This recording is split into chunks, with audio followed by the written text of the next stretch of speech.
kulkas kalian berisik kayak gini? Kira-kira kenapa bisa begitu ya? Ternyata suara berisik yang sesekali keluar dari kulkas itu normal loh Sobat I.O.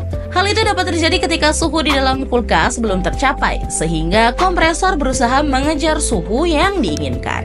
Tapi kalau suara berisik yang keluar terlalu sering dan kulkas tetap tidak dingin, bisa jadi tegangan listrik di rumah sedang tidak stabil. Kalau itu terjadi, maka Sobat I.O disarankan menggunakan stabilizer.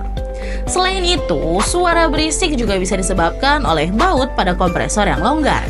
Jadi, Sobat I.O hanya perlu mengencangkan bautnya saja.